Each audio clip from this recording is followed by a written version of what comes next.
फैलाने का काम तो आतंकवादियों ने पूरा कर दिया, बाकी बचा देश को कमजोर करने का काम तो वो भाजपा कर रही है।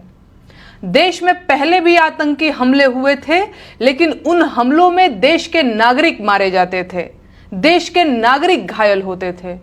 लेकिन पहलगाम हमले में देश के नागरिक नहीं, हिंदू और मुसलमान मारे गए, ईसाई मारे गए। आप समझ रहे हैं ना मैं क्या कह रही हूं? आतंकवादी हमें गोली मार सकते हैं, लेकिन हमारा हौसला नहीं तोड़ सकते।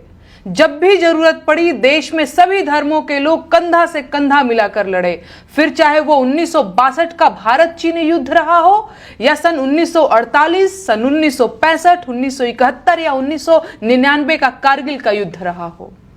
भारत की सेनाओं में बड़ी संख्या में मुसलमान फौजी हैं जो अपने मुल्क के लिए जान दांव पर लगाए हुए हैं। देश भर की पुलिस में हजारों लाखों मुसलमान अपनी सेवाएं दे रहे हैं।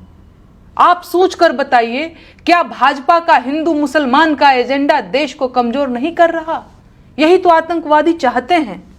आतंकवादी हमें तोड़ना चाहते हैं और भाजपा की हिंदू मुसलमान की राजनीति उनकी मंशा पूरी कर रही है। क्या यह आतंकवादियों का काम आसान करना नहीं है?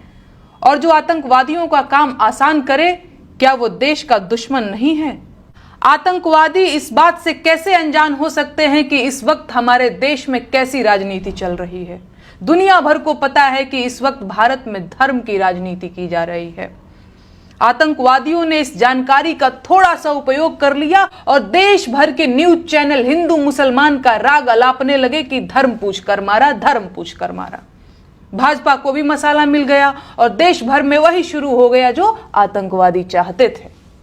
गोली चलाकर वो हमें कभी इतना नुकसान नहीं पहुंचा सकते थे जितना भाजपा वालों ने हिंदू मुसलमान की बातें करके पहुंचा दिया है। हर इंसान के भीतर सांप्रदायिकता का जहर भरने की कोशिश की गई और अब आतंकवादी ज्यादा सफल हो गए। खास बात यह है कि अब तक किसी भाजपाई देशभक्त ने यह सवाल नहीं पूछा कि अडानी को फायदा पहुंचाने के लिए भारत पाकिस्तान सीमा सुरक्षा नियमों में ढील क्यों दी गई। क्या अडानी का मुनाफा इतना ज्यादा जरूरी था? उन्हें नहीं पूछना कि कश्मीर जैसे संवेदनशील जगह पर 2000 सैलानियों की सुरक्षा के लिए एक भी सुरक्षा कर्मी क्यों नहीं मौजूद था?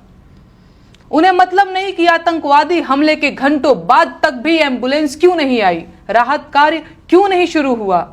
वो पूछे ना पूछें, मैं पूछूंगी और जवाब लेकर रहूंगी।